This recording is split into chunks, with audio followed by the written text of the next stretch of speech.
है। उठ बांध कमर क्यों डरता है, फिर देख खुदा क्या करता है। जब बंदा हिम्मत करता है बिगड़ा काम संवरता है। तो ये था बीडीएफ जो लगातार मेहनत कर रही है, तो इनका परिणाम है कि बीडीएफ के एक आवाज पर इतना पब्लिक जमा हो जाती है। जहां भी जाइएगा आप, तो हम चाहेंगे कि यहाँ के जो नौजवान जो सोशल मीडिया का यूज करते हैं और भी जो बीमारी है उनका जो फ्री में इलाज कर रहे हैं, ये तो बड़ी सराहनीय की बात है। और साथ में जो यहाँ के नौजवान जो अगर पत्रकारिता से अगर जुड़ना चाहेंगे तो क्या बेनिफिट हो सकता है, सोशल मीडिया आप यूज करते हैं क्या बेनिफिट हो सकता है, इन्हीं के बारे में हमारे BDF 24 न्यूज और बिहार डिजिटल फैक्ट्री के फाउंडर राणा रंजीत सर के लिए एक बार जोरदार ताली। हम चाहेंगे कि सर विस्तार से इस पर यहाँ के नौजवानों को थोड़ा समझाएं। राणा रंजीत सर। अपने हिंदू भाई का अस्सलाम वालेकुम व रहमतुल्लाहि व बरकातुहू कबूल करें।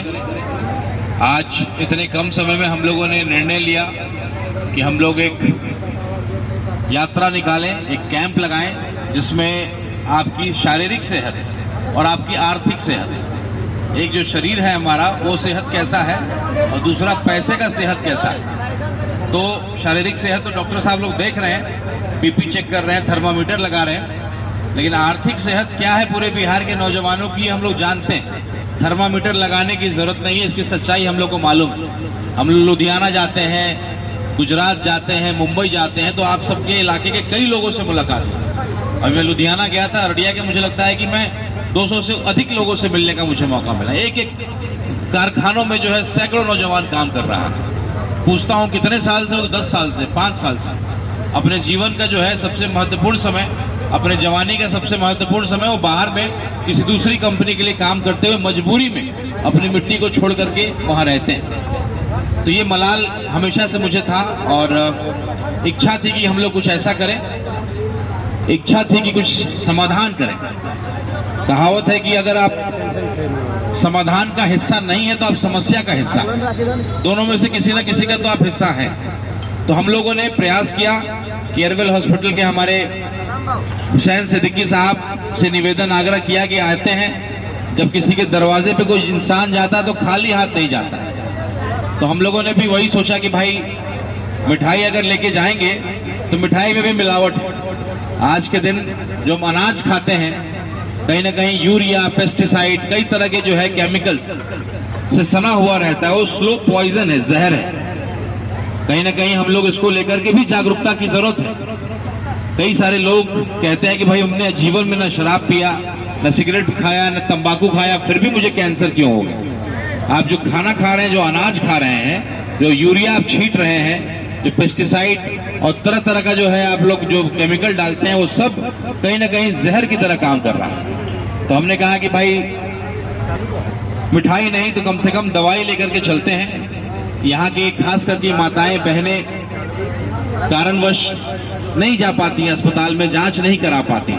कई लोगों से मुलाकात हुई जिनका पैर फूला हुआ था, उनको मालूम तक नहीं है कि उनका किडनी खराब है। जब किसी का किडनी खराब होता है तो पैर सूज जाता है, पानी जमा होने लगता है, पानी नहीं निकलता है शरीर से किडनी खराब होने के बाद, पेशाब थोड़ा कम होता है। ऐसी कई सारी चीजें होती हैं। ये कैंप के माध्यम से हम लोग बताते हैं कि एयरवेल हॉस्पिटल की पूरी टीम है। मैं शुक्रिया अदा करता हूं कि पिछले 2 दिन से आप लगातार दवाई के साथ, और इन्होंने वादा किया है कि अगर मुझे मालूम चलेगा कि यहाँ पे इस तरह की दवाइयों की जरूरत है तो मैं दोबारा और दवाइयाँ लेकर के या भिजवाने का मैं काम करूंगा। इसीलिए आप सब लोग अपना पुर्जा जरूर बना लें, नंबर जरूर लिखवा दें। ये सिलसिला एक दिन का नहीं है। जब मैं आपके दरवाजे पे आया हूँ मिठाई की जगह, मैं एक समाधान, एक दवाओं का जो है एक सिलसिला, एक परामर्श का, एक बेहतर इलाज कैसे हो सके। आप में से कई लोग पटना आने से घबराते हैं, उनको लगता है कि भाई बड़ा शहर है, अनजान शहर है, कहाँ जाएंगे, किसके पास जाएंगे। आयुष्मान कार्ड जिससे आपका फ्री इलाज हो सकता है, लेकिन जानकारी का अभाव है कि आपको लगता है कि भाई कौन वहाँ देखने वाला है।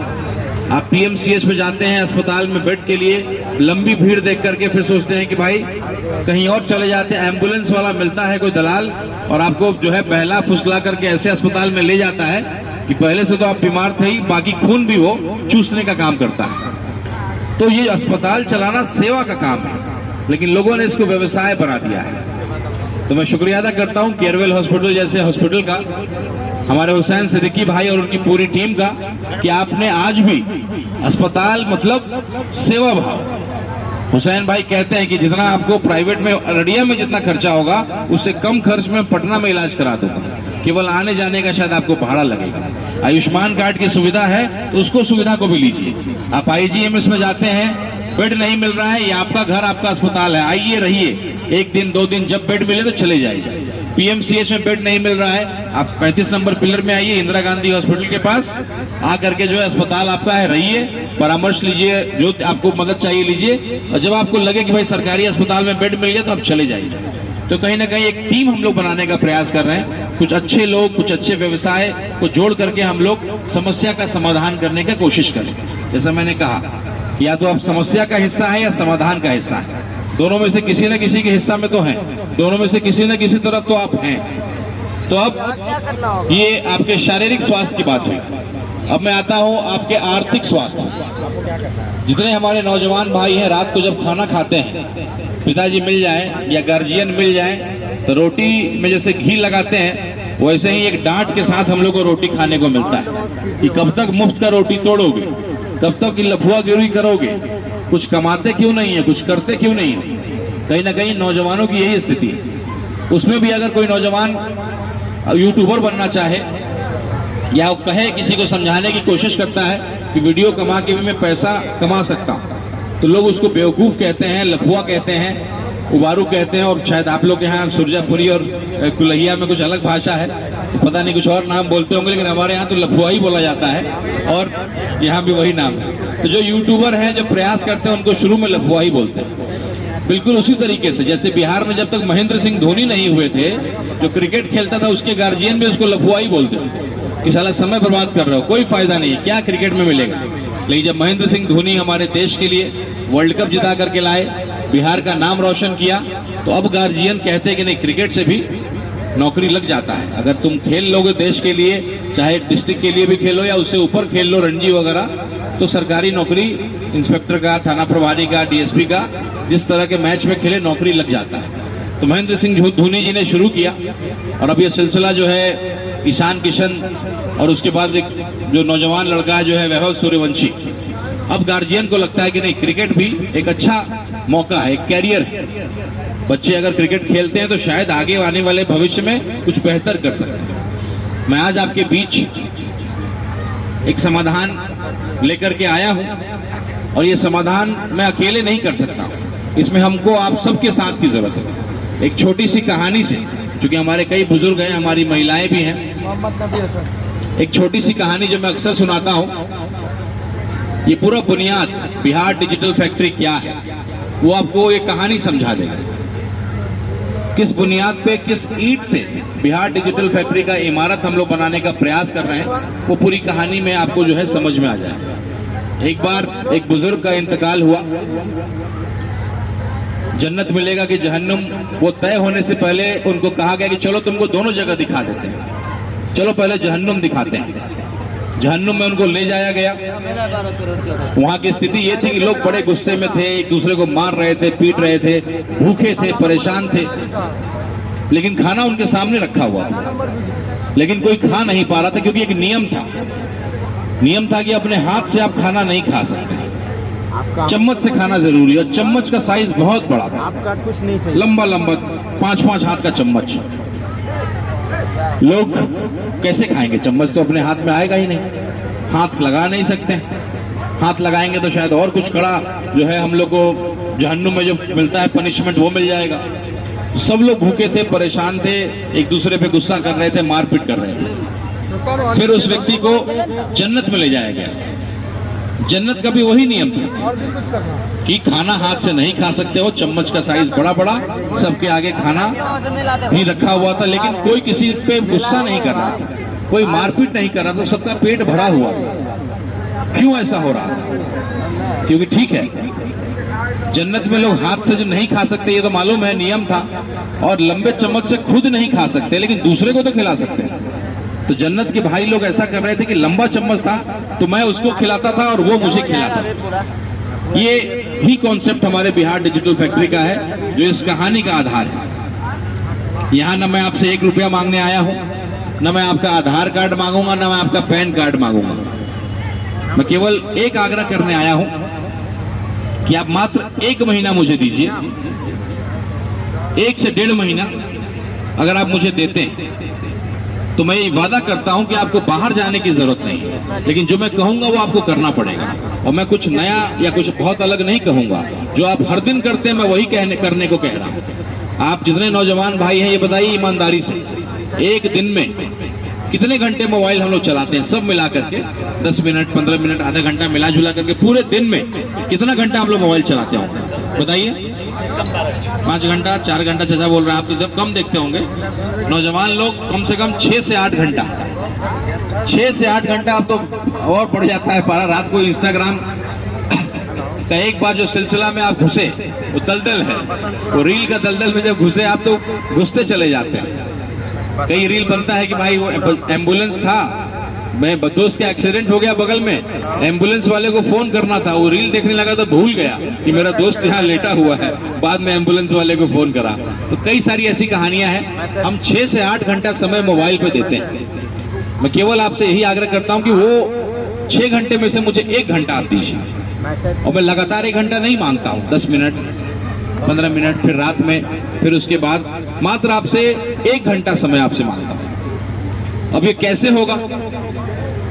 यहाँ जितने भी हमारे नौजवान भाई हैं, बुजुर्ग भी इस बात को जानते हैं कि मोबाइल से लोग पैसा कमाता है। आप लोगों में से कोई बताएगा कैसे पैसा कमाता है? सुनते होंगे कि भाई मोबाइल से कोई पैसा कमाता है, चाचा लोग भी सुनते होंगे, गार्जियन लोग भी सुनते होंगे। तो कैसे कमाता है, कौन उनको पैसा देता है? आप मुझसे कोई बताएगा कौन पैसा देता है, क्यों पैसा देता है और कैसे पैसा कमाते हैं? बताइए,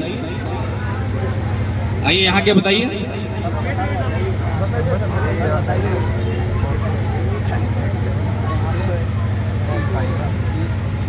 हम लोग जो मोबाइल में अपना जो टाइम वेस्ट करते हैं उस यानी मतलब जैसे मान लीजिए फेसबुक है, तो फेसबुक का जो ऑनर है उनका ये सिलसिला रहता है, उसका ये टारगेट है कि ज़्यादा से ज़्यादा आदमी हमारा ऐप में घुसे हुए रहे, ज़्यादा से ज़्यादा टाइम वो इसमें वेस्ट करे, यानी लोगों को लत लगे और उसका जो MB है, हमारा जो MB यूज होता है उससे उसका जो है सब्सक्रिप्शन बढ़ता है, लोगों में उसका वर्चस्व बढ़ता है कि मेरा MB मतलब मेरा ऐप्स के कारण इतने लोग इसमें फंसे हुए हैं, इतने लोग इसमें लगे हुए हैं, जिस कारण से उसको कमाई होता है। तो उसी से वो हमको भी कमाई देता है कि लोगों को आदत लगाने के लिए।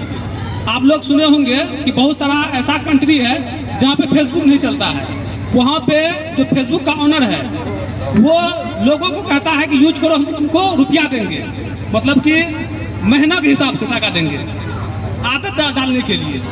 यानी हमारा जो समय है वो समय के बदले में हमको रुपया देता है। तो ये इन्होंने बताया कि कैसे और क्यों दिया जाता है। संक्षेप की बात यह है कि आपके वीडियो को कितने अधिक से अधिक लोग देखते हैं वो आपको पैसा देता है। भाई ने थोड़ा नेगेटिव पहलू को बताया, उसके कई पहलू हैं। आज भरत तिवारी जी को हम सब जानते हैं, जिनको जो है पुलिस वालों ने बर्बरता से गोली मार दी, उनका एनकाउंटर कर दिया। भरत तिवारी जी क्या कर रहे थे? फेसबुक लाइव पे बंदूक उन्होंने उठा लिया था, थोड़ी गलती की थी। आज के जमाने में चूंकि नौजवान अगर क्रांति लाना चाहता है तो कुछ ना कुछ तो करेगा, लेकिन बंदूक उठाना से बेहतर है कि आप माइक उठा लीजिए, माइक उठा करके अपनी समस्याओं के लिए बोलना शुरू कर दीजिए। जो सरकार है, जो सरकारी कर्मचारी है, जो नेता है, उनसे सवाल करना शुरू कर दीजिए। आज AK-47 से ज्यादा ताकतवर मोबाइल है। बंदूक से लोगों को डर नहीं लगता, मालूम है कि नहीं चला सकता, केवल लेके घूमता है, लेकिन मोबाइल का कैमरा कब ऑन हो जाए पता ही नहीं लगता है। तो हर एक अफसर, DM की मीटिंग होती है तो DM जानते हैं क्या बोलता है अपने कर्मचारियों को, या ठेकेदार लोग जो खास करके बोलते हैं कि सबको तो ठीक है लेकिन यूट्यूबर लोग से बच के रहना, यूट्यूबर लोग बहुत खतरनाक है, वो तिल का ताड़ बना देता है। तो आज जो पहली सरकार हो गई है उसको अगर धमाका से ही अगर सुनना है तो ये सोशल मीडिया एक बहुत बड़ा प्लेटफॉर्म है। सरकार को कई अपने चीजों को पलटना पड़ा, कई फैसलों को पलटना पड़ा।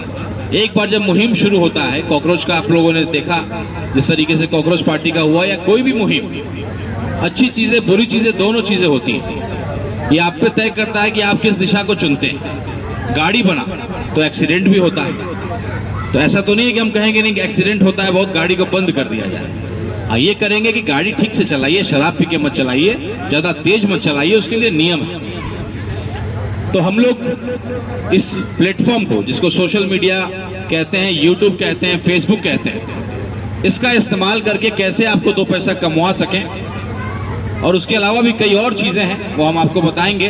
हमारा अपना मोबाइल एप्लीकेशन भी है, उसको भी आप कैसे जुड़ करके आप पैसा कमा सकते हैं। आज हर कोई के पास मोबाइल है और हर कोई जानता है कि कैसे फेसबुक चलाते हैं, यूट्यूब चलाते हैं, वीडियो बनाते हैं। यकीन मानिए बड़े बड़े सरकारी कर्मचारी, बड़े बड़े बिजनेसमैन से ज्यादा पैसे ये यूट्यूबर कमाते हैं। अगर उसने जुनून की तरह ठान लिया कि मुझे इस काम को करना है। अक्सर ये होता है कि नौजवान कोशिश करता है, कुछ दूर चलता है, लेकिन सीधे फेसबुक पे और यूट्यूब पे वीडियो फोटो डालने से पैसा मिलना नहीं शुरू होता है, मोनेटाइज होना पड़ता है। एक नियम है कि जब तक आपका चैनल मोनेटाइज नहीं होगा तब तक आपको पैसा मिलना शुरू नहीं होगा। तो हमारे नौजवान भाई खास करके तो थोड़ी दूर तो चलते हैं, थोड़ी कोशिश तो करते हैं, लेकिन लगता है कि यार सफर बहुत लंबा है, अकेले मैं नहीं चल पाऊंगा, थक जाते हैं और फिर वीडियो डालना छोड़ देते हैं। तो बिहार डिजिटल फैक्ट्री का यही रोल शुरू होता है, यही उनका असल काम है। आप अकेले शायद आपको चलना मुश्किल था, लेकिन जब पूरा परिवार, आज लगभग 2 लाख लोगों का परिवार है बिहार डिजिटल फैक्ट्री। आज आप सब लोग यहाँ रजिस्ट्रेशन की प्रक्रिया कर रहे हैं, आपसे कोई फीस नहीं मांगा जा रहा है। हाँ, डिजिटल फीस मांगा जा रहा है थोड़ा सा, हम चेक करना चाहते हैं कि आप कितना यूट्यूब चलाना जानते हैं। और दूसरा जो बुनियाद है इस संस्था का कि भाई हमको एक दूसरे का मदद करना है, एक डिजिटल जकात करना है, जो आप लोग करते हैं जकात ईद के समय मदरसा को देते हैं या किसी गरीब को देते हैं। तो ये डिजिटल जकात है कि आइए अपने परिवार को कैसे आर्थिक रूप से मजबूत करें। अगर आपके एक वीडियो देखने से, अगर आपके सब्सक्राइब करने से, अगर महीने का आपका भाई कोई 10-12 हज़ार 15 हज़ार कमा रहा है, तो इससे अच्छी बात क्या होगी। आप तो 8 घंटे ऐसे भी बर्बाद कर रहे थे मोबाइल पर। तो जैसे ही आप रजिस्ट्रेशन पूरा कर लेते हैं, आप हमारे परिवार के सदस्य हो जाते हैं। अब आगे की जिम्मेदारी हमारी हो जाती है। हम आपको सिखाते हैं कि वीडियो कैसे बनाया जाता है, वीडियो कैसे एडिट किया जाता है, फेसबुक पर कैसे डाला जाए ताकि आपका पेज मोनेटाइज हो जाए, ताकि आपको जल्दी से डॉलर मिलना शुरू कर जाए। अब मोदी जी की कृपा से तो देख ही रहे हैं आप लोग, डॉलर कितना ऊपर चला गया। $1 यहाँ लगभग 96 रुपया हो गया। तो पैसा जो आपको मिलेगा वो डॉलर में मिलेगा, रुपया में नहीं मिलेगा। आप लोग के भाई लोग सऊदी अरब में रहते होंगे तो आप जानते होंगे रियाल कितना बढ़ जाता है। 1 रियाल यहाँ कितना हो गया आज के डेट में, अच्छा खासा बढ़ गया, शायद 100 से भी ऊपर है। तो अच्छा खासा, वैसे ही आपको डॉलर में कमाने का मौका मिलता है। उसके अलावा भी कई और चीजें हैं, जैसे हमारे कारीगर भाई हैं, मिस्त्री भाई हैं। कोई अगर मोबाइल चलाना थोड़ा बहुत जानता है और साथ में उसकी कोई दुकान है जिसमें वो मोटरसाइकिल रिपेयर करता है, साइकिल रिपेयर करता है, या कोई मिस्त्री है जो पुचारा कर रहा है, सेंटरिंग का काम कर रहा है, बिल्डिंग बना रहा है, कोई बेकरी में काम कर रहा है, तो उनके लिए भी एक विशेष सुविधा है। इसमें सोशल मीडिया, फेसबुक, यूट्यूब का कोई काम नहीं। अगर आप इच्छा दिखाते हैं और आप कारीगर हैं तो इस तरीके का एक मोबाइल हम लोग आपको देंगे, 1 रुपया आपसे इसके लिए भी नहीं लिया जाएगा। और ये आईफोन है, लेकिन दूसरी बात है कि आईफोन किसी काम का नहीं है, ना आप इसमें सिम डाल सकते हैं, ना इस पे आप बात कर सकते हैं। और तोड़ भी दीजिएगा तो पता लग जाएगा इसका लोकेशन क्या है। तो ये केवल वीडियो बनाने के लिए, और ये वीडियो यहाँ से फेसबुक पे भी नहीं डलेगा। ये एक मोबाइल एप्लीकेशन इसमें रखा हुआ है। आप अगर मिस्त्री का काम करते हैं, जब आप काम शुरू करिए इसको यहाँ लगा लीजिए, अपना काम करिए। हाथ वाला दिखना चाहिए कि आप हाथ से, इलेक्ट्रीशियन है तो कैसे काम कर रहे हैं, माथा पे लगा लीजिए, काम करते रहिए। और उस वीडियो को आप ऐप पे अपलोड कर दीजिए। आपको हर वीडियो का पैसा डायरेक्ट मिलेगा, कोई व्यू, लाइक, कमेंट से कोई मतलब नहीं। केवल वो वीडियो आपको अपलोड करना है, उसका पैसा हम लोग देंगे। अब आप सोच रहे हो क्यों ऐसा कर रहे हैं भाई? इसलिए कर रहे हैं क्योंकि आज पूरे विश्व को मालूम है, शायद हमारे देश को नहीं मालूम या हमारे प्रधानमंत्री जी को नहीं मालूम कि सीमांचल के लोग, अररिया के लोग कारीगरी में, मिस्त्री के काम में, कई सारी चीजों में बहुत बेहतरीन है। हाँ भरगामा में भी तो अमेरिका के लोग जो रोबोट बनाते हैं ना, वो अपने रोबोट को सिखाना चाहते हैं। है 10-12 चाइना के लोग जो रोबोट बना रहे हैं वो अपने रोबोट को सिखाना चाहते हैं हाँ कि देखो बिजली का काम ऐसे होता है, एसी रिपेयर ऐसे होता है, हाँ मोटरसाइकिल का रिपेयरिंग का काम ऐसे होता है, लेथ पे काम ऐसे होता है, जो भी कारीगरी आप जानते हैं, एक दिन में 2 जगह कपड़ा का जो है सिलाई ऐसे होता है। तो वो सीख करके इसी वीडियो के माध्यम से रोबोट को फिट करना चाहते हैं। और रोबोट वीडियो को देखेगा, समझेगा, वो तो मशीन है, उसके अंदर वो फीड हो जाएगा। ऐसे लाखों वीडियो की उनको जरूरत है। तो अमेरिका की कंपनी के साथ बिहार डिजिटल फैक्ट्री का अपना एक टाई अप है। उनको मालूम है कि हम लोग खास करके आप जैसे लोगों के साथ जुड़े हुए हैं, एक बड़ी आबादी हम लोगों के साथ जुड़ी हुई है, आप कॉल तो वो चाहती है कि हम उनको वीडियोस उपलब्ध कराएं जो कारीगरी का काम, जो हमारा देश आपको आज नहीं पहचान रहा, आज फैक्ट्रियां कंपनियां नहीं खुल रही, मजबूरी में हम लोग को गुजरात जाना पड़ता है, लुधियाना जाना पड़ता है, मुंबई दिल्ली जाना पड़ता है और जेल जैसे जीवन को बिताना पड़ता है। मुंबई में जाता हूँ, देखता हूँ कि भाई लोग झुक करके रहते हैं, क्योंकि ये इतने का छत होता है, खड़े होंगे तो सर पे चोट लग जाएगा। जेल जैसी जिंदगी, उसी कमरे में खाना है, सोना है, बाथरूम है, सारी चीजें उसी कमरे में, जेल से भी बदतर स्थिति। तो हम लोग चाहते हैं कि कुछ चीजें आपके पास लेकर के आए, एक मौका लेकर के आए कि आपको उस जेल वैसा जीवन नहीं बिताना पड़े।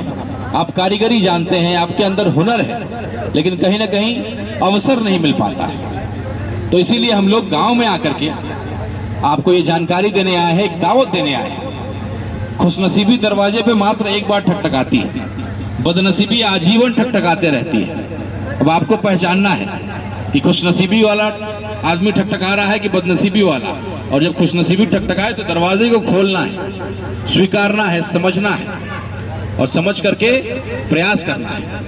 घर बैठे बैठे और सरकार को गाली देने से समाधान नहीं होगा। पहला 2 कदम हम लोग को आगे बढ़ाना पड़ेगा। सरकार का जो है भाषण, चुनावी जुमला और अखबारों का हेडिंग, ये फैक्ट्री खुलेगा, ये कंपनी खुलेगा, और सुन सुन करके कान से खून निकल गया, नहीं होने वाला है। अब हम लोग को समझ में आ गया। तो ये जिम्मेदारी हम लोगों ने अपने कंधे पे लिया है। कुछ नहीं करना है, आप सबसे पहले रजिस्ट्रेशन करा लीजिए। एक बार रजिस्ट्रेशन आपने करा लिया, आप हमारे परिवार के सदस्य हो गए। अब यहाँ से हमारी जिम्मेदारी शुरू कि कैसे आपको हम सिखाएं, फेसबुक पे क्या करना है, यूट्यूब पे क्या करना है, आपको साथ लेकर के चलें, आपके पेज को मोनेटाइज करवाएं ताकि आपको डॉलर आना शुरू हो जाए। और एक बार जब आप पैसा कमाने लगिएगा तो शायद मेरी जरूरत नहीं पड़ेगी, आप खुद अपना काम करिएगा और खुद पैसा कमाइएगा, खुश रहिएगा। अपने पिताजी को जो है, जो लफुआ बोलते हैं आपको, शायद जब बहन की शादी होगी तो 2 पैसा दीजिएगा तो आपकी इज्जत बढ़ जाएगी। पिताजी मकान बना रहे होंगे, कुछ आप कहिएगा पिताजी मैं कुछ यही वीडियो बना करके कमाया हूँ, ये लीजिए कुछ पैसा है मेरे पास, तो आपकी इज्जत बढ़ जाएगी। बेटी की शादी, बहन की शादी या कोई भी काम, तो कहीं ना कहीं पैसे से इज्जत मिलता है। और अगर आप नहीं पढ़े लिखे हैं, और पढ़े लिखे होते भी तो क्या फर्क पड़ता है, पेपर लीक हो जाता है, परीक्षा देते रहिए, पेपर लीक होते जाता है। तो कहीं ना कहीं एक बहुत बड़ा कैरियर अपॉर्चुनिटी सोशल मीडिया और मोबाइल का ताकत है, इसको समझना है। हर एक इंसान के हाथ में वो मशीन है और ये डिजिटल फैक्ट्री आपके बीच आई हुई है। अब इस फैक्ट्री के लिए आप मशीन चलाइए और हम सब लोग मिलकर के एक डिजिटल जकात करेंगे, एक दूसरे को मदद करेंगे। और बहुत आसान है, मैं नहीं देने जा रहा हूं, मैं नहीं कह रहा हूं कि मैं पैसे दूंगा। आपने खुद कहा कि आप जानते हैं कि अगर आपके वीडियो पे व्यू आएगा तो आपको पैसा मिलेगा, आपकी वीडियो पे अगर कमेंट आएगा, लाइक आएगा, फॉलोअर बहुत बढ़ जाएंगे तो आपको पैसा मिलेगा, तो अपने आप पैसा आपको मिल जाएगा। हम लोग एक व्यवस्था से केवल आपको जोड़ना चाहते हैं। बिहार का जनसंख्या बहुत अधिक है, एक परिवार में अगर 5 बेटे 10 बेटे हो जाएं तो कुछ लोग सोचते हैं कि अरे भाई कैसे खिलाएं, कैसे करें, इतना बड़ा परिवार है, परेशान हो जाते हैं। और कुछ लोग कहते हैं कि भाई 10 लोग हैं, मतलब 20 बाजू है मेरे पास लड़ने के लिए, मेहनत करने के लिए। तो अब आपके ऊपर निर्भर करता है कि बिहार की जो आबादी है उसको आप अभिशाप समझते हैं, रोते रहिएगा, या उस ताकत को समझ करके, उस ताकत को एकत्रित करके बिहार की जो सबसे बड़ी समस्या है बेरोजगारी और पलायन, उसको दूर करने के हम काम करें। तो हमारी जो आबादी है बिहार की, खास करके हमारी डिजिटल आबादी मतलब ऐसे लोग जिनके हाथ में मोबाइल और इंटरनेट है, ये एक बहुत बड़ी ताकत है। इस ताकत का अगर सही इस्तेमाल करेंगे तो हमारे सारे समस्याओं का समाधान हो जाएगा। तो मुझे विश्वास है जिस तरीके से बढ़ चढ़ करके आपने हिस्सा लिया है, डॉक्टर साहब लोग बाकी हेल्थ की चिंता कर रहे हैं, हम लोग आपके असल हेल्थ की चिंता करना चाहते हैं। आज कई लोग शायद यहाँ उपस्थित नहीं होंगे, लेकिन यहाँ के मीटिंग के बाद आप ज़रूर उनको कहिए, पर्ची आप लोगों को मिला होगा, नहीं हो तो और 10, 5, 20 पर्ची और ले जाइए और कोशिश करिए अपने दोस्तों को दीजिए। मैं चाहता हूँ कि हम लोग आज जिस पंचायत में उपस्थित हैं, रहबर साहब को मैं शुक्रिया अदा करता हूँ। रहबर इस्लाम साहब हमारे बिहार डिजिटल फैक्ट्री से जुड़े, और आज अगर हम लोग इस बसंतपुर की मिट्टी पे खड़े हैं तो रहबर साहब की वजह से खड़े हैं। अब आप में से कई और लोग जुड़ेंगे तो ऐसा होगा कि बार बार आना होगा। हम लोग के पूर्व मुखिया हम लोग के बीच हैं और भी जनप्रतिनिधि हैं। इन्होंने पूछा भी तो मैंने कहा ये किसी पार्टी का कार्यक्रम नहीं है, ये समाज के लिए कैसे बेहतर किया जाए उसका कार्यक्रम है। और मैं न यहाँ से चुनाव लड़ता हूँ, न लड़ने वाला हूँ, न मैं वोट मांगने आया। मैं पूरे बिहार में इस तरह से घूम करके एक कोशिश कर रहा हूँ कि कुछ बदला जाए, कुछ बेहतर किया जाए। क्योंकि मुझे बाहर पढ़ने का मौका मिला, इंजीनियरिंग किए, MBA किए, और आप लोग की वजह से मेरे पिताजी 20 साल मंत्री रहे। क्योंकि मैं जिस इलाके से आता हूं उसमें मुस्लिम राजपूत का खास करके जो है एक समीकरण चला। मेरे पिताजी 20 साल मंत्री रहे उस इलाके से, सांसद रहे उस इलाके से। आज भी मेरे भाई विधायक हैं 3 बार से, लेकिन वो दूसरी पार्टी में चले गए। मेरे पिताजी RJD में थे, लेकिन उनके इंतकाल के बाद भाई साहब भाजपा में चले गए। तो मेरे पिताजी ने जो बगीचा बनाया था, आधा हिस्सा तो मेरे भाई ने संभाल लिया, लेकिन जिस पार्टी में चले गए उसके बाद जानते हैं कि मुसलमानों से जरा सा उन लोगों को ये होने लगता है। तो हमने प्रयास किया कि भाई जो आधा हिस्सा पिता का छूट गया, बगीचे जो उन्होंने सजाया था बगीचा को, उसको भी मैं संभाल के चलूं, बना के चलूं, सजा के चलूं। तो इसी साहब की पार्टी से मैं जुड़ा, लोकसभा का चुनाव भी लड़ा, हारा, बहुत कम वोट आए। मैं जिसका बेटा हूं, मैं निर्दलीय लड़ा होता तो कई गुना ज्यादा वोट आए। जिससे आप लोग तस्लीमुद्दीन साहब को यहाँ जानते होंगे। तस्लीमुद्दीन साहब के साथ मेरे पिताजी सांसद थे जब वो मंत्री भी रहे थे। मेरे पिताजी का नाम स्वर्गीय श्री सीताराम सिंह हुआ, दोनों साथ में 2004 में सांसद रहे। तो उसी तरीके से चंपारण के इलाके में हमारे पिताजी का बड़ा कहीं ना कहीं लोगों की सेवा करके उन्होंने इज्जत कमाया। तो उनका जो जनाजा मैंने देखा, कहते हैं कि अगर किसी का आमदनी जानना है कि उसने अपने जीवन में क्या कमाया है, तो उसके जनाजे की भीड़ बताती है कि उस व्यक्ति ने जीवन में क्या किया है। वो तय करता है कि उसने क्या कमाया है। तो मैंने अपने पिताजी की अंतिम यात्रा को देखा, जो भीड़ देखा, जो सम्मान देखा, कहीं ना कहीं मुझे लगा कि भाई मेरे पिताजी ने क्या कमाया है। कम से कम 10-20% हम लोग भी उनके किए हुए काम को बचा लें कम से कम, तो वही हम लोग का जीवन सफल हो जाएगा। तो हम लोग, आप लोग से बड़ी इज्जत मिलती है। बहुत लोग आप लोग मुझे दुआ देते हैं। अक्सर लोग कहते हैं कि भाई हम लोग तो अपने विधायक के बाद आप ही का ढाका का देखते थे कि भाई आप कैसे भी जीत जाइए। जिस तरीके से हिंदू मुस्लिम का जहर समाज में बांटने का काम किया जा रहा है, आप जैसे हिंदू अगर आएंगे जो बेबाकी से बोलते हैं, लड़ते हैं, तो शायद चीज़ें बेहतर होंगी। तो हम लोग लोकसभा हारे, विधानसभा लड़े, फिर हारे। सब लोग तब से आकलन करते हैं कि अब पार्टी छोड़ेगा कि तब पार्टी छोड़ेगा। तो मैं यही कहता हूँ कि मैं विधायक बनने आया नहीं हूँ, सांसद बनने आया नहीं हूँ। जब से पैदा लिए तो हमने देखा है घर, हमारे जन्म हुआ, हमारे पिताजी तब से विधायक मंत्री रहे, लाल बत्ती और सारी चीज़ें देखी हैं। लेकिन आज के ज़माने में नेता नहीं है, सब लोग को विधायक सांसद बनना है, नेता किसी को नहीं बनना है। समाज में नेता की कमी होती चली जा रही है। तो हम जैसे लोगों ने हिम्मत किया कि भाई नेता के रूप में सच को सच और झूठ को झूठ बोलने की हिम्मत रखें। ऐसे लोगों की बड़ी कमी हो गई। क्यों? क्योंकि उनको लगता है कि अगर ये बोलेंगे तो वो वाला जात खराब बुरा मान जाएगा, ऐसा बोलेंगे तो वो वाला जात को खराब लग जाएगा।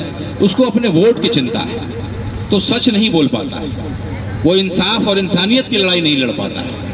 हम लोग क्षत्रिय समाज से आते हैं, हम लोग के खून में लड़ना है, महाराणा प्रताप जी के वंशज हैं। तो कहीं ना कहीं ये हम लोग के संस्कार में है कि भाई गरीब के लिए, मजलूम के लिए बोलने की हिम्मत हम लोग को ऊपर वाले ने दी है। तो आप लोग की दुआएं रहेंगी तो हम लोग बहुत कुछ पाएंगे। अगर विधायक बन गए होते, जीत गए होते, तो शायद आपके बीच नहीं होते। ऊपर वाले ने शायद मेरे लिए कोई बड़ा काम चुना है, मुझसे कुछ बड़ा काम करवाना चाहता है, इसीलिए हम लोग नेता के रूप में अपने लिए काम कर रहे हैं। कोई वोट और कोई पद की चिंता नहीं कर रहे हैं। जिस तरीके से आपका साथ मिलता है, आप लोग का प्यार मिलता है, आप लोग जो इज्जत मुझे देते हैं, मैं चला जाऊं दिल्ली बॉम्बे में तो आपके अररिया क्या किशनगंज क्या हर पूरे इलाके के लोग बहुत इज्जत देते हैं, जो किसी मंत्री को भी शायद ना मिलता। ये हमारी कमाई है। पिताजी के जनाजे वाली भीड़ देखी थी, उनकी कमाई देखी थी, तो हम लोग उनसे प्रेरणा लेकर प्रयास करते हैं। तो मैं आप सबसे दोबारा निवेदन करता हूं कि अपने सेहत का भी ख्याल रखिए। आयुष्मान कार्ड है तो पटना चले आइए, आपका 1 रुपया नहीं लगेगा, हम पूरी मदद करेंगे। केयरवेल हॉस्पिटल आपकी जगह है, बिल्कुल 35 नंबर पिलर के पास आइए, रहिए, ठहरिए, इलाज करवाइए, दिखाइए। जब मन करे सरकारी में चले जाइए, या आयुष्मान कार्ड के लिए भी मदद चाहिए तो मदद भी लीजिए। दूसरा, नौजवान भाई लोग, आप जब आगे बढ़ेंगे लगेगा कि भाई रहबर इस्लाम साहब जैसे यहाँ पे सैकड़ों नौजवान जो बिहार डिजिटल फैक्ट्री से जुड़ना चाहते हैं, तो शायद हम लोग का बार बार आना होगा, एक जुड़ाव लगाव बढ़ेगा और कई सारी एक्टिविटीज जो हम करते हैं वो इस इलाके में ज्यादा करेंगे, क्योंकि हमें तो घूमना पूरे बिहार में है। जहाँ से ज्यादा रिस्पॉन्स आएगा हम भी वहाँ ज्यादा रिस्पॉन्स देंगे। आप 2 कदम चलिएगा, हम 10 कदम चलेंगे। आप 4 कदम चलिएगा, हम 25 कदम चलेंगे। तो ये सिलसिला ऐसे ही बढ़ता रहे। इसी उम्मीद के साथ मैं आप सब लोगों को शुक्रिया अदा करता हूं कि आप सब लोग यहाँ आए, सम्मिलित हुए, बिहार डिजिटल फैक्ट्री को समझने का प्रयास किया। बिहार डिजिटल फैक्ट्री के साथ साथ 2 और चीजें हम आपके बीच लाए हैं। एक है पत्रकारिता के लिए BDF 24 न्यूज, जो मैंने कहा कि भरत तिवारी जी ने बंदूक उठा लिया था, आप बंदूक मत उठाइए, माइक उठा लीजिए। अगर आपके विद्यालय में शिक्षक नहीं आ रहा है, अगर सड़क नहीं बन रहा है, उसी नाली से आपको गुजरना पड़ रहा है, अनाज 5 किलो की जगह केवल 3 किलो मिल रहा है, तो माइक उठाइए या अपने में से किसी को उठवाइए और उसका साथ दीजिए। कहिए तुम करो बेटा पत्रकारिता, हम लोग आपके साथ हैं, तुम ईमानदारी से पत्रकारिता करो। समाज के लोग जब ढाल बन जाएंगे तो उसका हौसला और बढ़ेगा और मजबूती से आपके लिए लड़ेगा। CO अगर घूस लेता है, BDO अगर घूस लेता है, तो आंदोलन करना है तो ये माइक और मोबाइल सबसे बड़ा आंदोलन का सबसे बड़ा हथियार है। और दूसरा, हम लोग कलाकारों के लिए, आप लोगों में से कोई शेरो शायरी करता होगा, अच्छी एक्टिंग करता होगा, या फिल्म जो हम कुछ बनाने जा रहे हैं, अभी हम लोगों ने शुरू किया है एक फिल्म बनाना। बड़ी फिल्म नहीं होगी, छोटी छोटी आधे घंटे 20-20 मिनट की फिल्में होंगी। हमारे देश में बात बात पे मुसलमान भाइयों को कहते हैं कि तुम पाकिस्तान चले जाओ, और हमारे भाइयों के पास कुछ जवाब नहीं होता। झगड़ा देना, गाली देना जवाब नहीं होता है। अगर मैं आपसे पूछूं, उदाहरण के लिए भाई, अगर आप बताइए कि हमारे देश के स्वतंत्रता की लड़ाई के लिए कितने मुसलमान लड़े थे, उसमें से 5 नाम बताइए, तो मैं भी 500 का इनाम दूंगा 5 वाले को। आइए नौजवान भाई, स्वतंत्रता के लिए अंग्रेजों से जो लड़े थे, कौन बताएगा? आइए आइए, 500 का इनाम है, और 10 नाम बताने वाले को 1000 का इनाम है। कौन सुनाएगा? आइए, सब लोग सुना सकते हैं। आइए, अंग्रेजों के खिलाफ लड़ने वाले मुसलमान, freedom fighters of India, Muslim freedom fighters of India. आइए आइए आइए, माइक लीजिए। 5 नाम वाले को 500, 10 नाम वाले को 1000। जो बता नहीं, अपना परिचय देकर के फिर नाम। मेरा नाम गाजी अनवर हुआ जी। नंबर 1 बदरुद्दीन तैयब, मौलाना अबुल कलाम आज़ाद, अशफाकुल्ला, अब्दुल गफ्फार खान अब्दुल गफ्फार खान और खैराबादी। सही बोला चाचा इन्होंने, खैराबादी साहब भी लड़े थे। खैराबादी, हाँ जी सर। क्या नाम है आपका? गाजी अनवर। नहीं भाई, 500 रुपये इनाम हमने इनको दिया। कोई 10 वाला नाम लेने की है क्या? कोई 10 नाम ले सकता है क्या? तो इस नौजवान ने बोला बच्चा लोग के लिए थोड़ा कम है, 3 नाम बताओगे तो भी कुछ मिल जाएगा। कौन बताएगा? ऐसे मुसलमान जो हमारे देश के लिए अंग्रेजों से लड़े, उनका नाम बताना है। बच्चा लोग बताओ, 5 नाम सुन के बता दो। है कोई बच्चा या देशभक्ति गाना कोई सुनाना चाहते तो आ जाओ। कौन सुनाएगा देशभक्ति गाना? कोई? खैर कोई नहीं, जो सुनाना चाहता हो यहाँ खड़े हो जाओ। तो मैं जो समझाने की कोशिश कर रहा था कि जो ताने दिए जाते हैं बार बार, और हम तर्क से जवाब नहीं देंगे। हम मुसलमान होकर के अगर हम नहीं जानते कि हमारे इस देश की आज़ादी के लिए कौन कौन मुसलमानों ने लड़ा, तो हम जवाब तर्क से कैसे देंगे? तो जो अभी हम लोगों ने शुरू किया है सिलसिला, जो फिल्में हम बनाने जा रहे हैं, वो मुस्लिम फ्रीडम फाइटर्स ऑफ इंडिया, हमारे देश की आज़ादी के लिए कौन कौन से मुसलमानों ने अपनी शहादत दी थी, उनके ऊपर हम पिक्चर बनाने जा रहे हैं। अगर आप में से कोई शेरो शायरी करता हो, कोई अगर कविता लिखता हो या किसी भी तरह का कोई काम करता हो, तो हम लोगों ने BDF फिल्म्स भी इसकी भी हम शुरुआत कर रहे हैं। हम लोग उसके लिए ऑडिशन ले रहे हैं। आप में से कोई अगर एक्टिंग करना चाहता है, कलाकारी करना चाहता है, वो अपना ऑडिशन दे। जब फिल्म की शूटिंग चालू होगी तो आपको बुला लिया जाएगा। आप जिस रोल के लिए फिट होंगे उसी हिसाब से आपको बुला लिया जाएगा। जो यहाँ आपके भाई बंधु उपस्थित नहीं है, उनके लिए भी ऑफर है, उनको बता दीजिएगा। लेकिन सबके लिए शुरुआत आपको परिवार का सदस्य बन के करना पड़ेगा। और परिवार का सदस्य क्या है, रजिस्ट्रेशन कराना पड़ेगा। और रजिस्ट्रेशन कैसे होता है, रुपया पैसा नहीं लगता है। अपने 10-20 दोस्तों को मदद करना होता है। वो कैसे करना होता है, मोबाइल से उसके चैनल को सब्सक्राइब करना होता है, बस, और कुछ नहीं।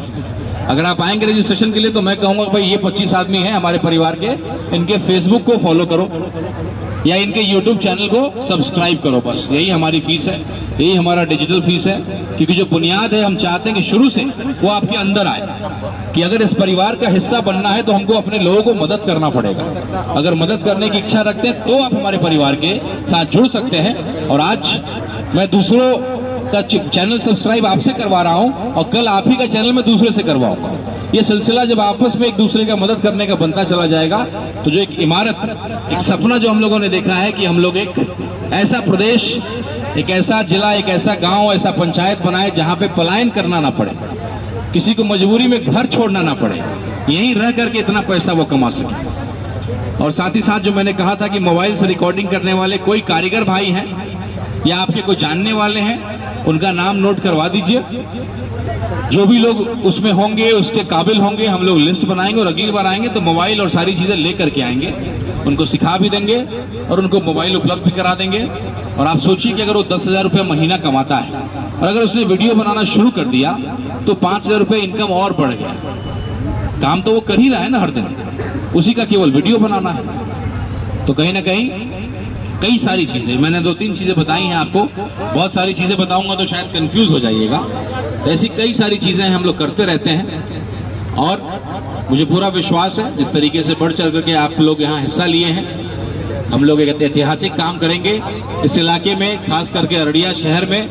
हम लोग 15 अगस्त के दिन हम लोग चाहते हैं कि अपने इंस्टीट्यूट का निर्माण करें। ये जो बातें मैं बता रहा हूँ उसके लिए एक छोटा सा कोचिंग इंस्टीट्यूट की तरह हम खोलें और जिस भी बच्चे को जरूरत हो वो आए। क्योंकि मैं अभी आया हूँ तो बता पा रहा हूँ, फिर मैं पटना चला जाऊंगा तो शायद आपको कोई बताने वाला नहीं होगा। तो हम लोग एक इंस्टीट्यूट बनाना चाहते हैं, जगह उसके लिए तलाश रहे हैं। आपके भी कोई नज़र में हो तो बताइएगा। एक अच्छा सा विद्यालय हम लोग बनाना चाहते हैं और ये चीज़ें सिखाना चाहते हैं, कैसे मोबाइल से आप पैसे कमा सकते हैं, कैसे जब फैक्ट्रियां नहीं भी खुल रही हैं तो भी बिहार डिजिटल फैक्ट्री आपके बीच एक फैक्ट्री का निर्माण कर रही है और आपके हर समस्या का समाधान कर रही है। इन्हीं शब्दों के साथ मैं आपको पुनः धन्यवाद देता हूँ, शुक्रिया अदा करता हूँ यहाँ के तमाम जनप्रतिनिधि लोगों को और मेरे भाइयों को कि आप लोगों ने इज्जत दिया, इतना समय दिया। बहुत जल्दी इंशाल्लाह दोबारा हम लोग आएंगे, आप लोगों का प्यार मिलेगा, इस तरह का सहयोग मिलेगा तो मुलाकातें होती रहेंगी। बहुत बहुत शुक्रिया।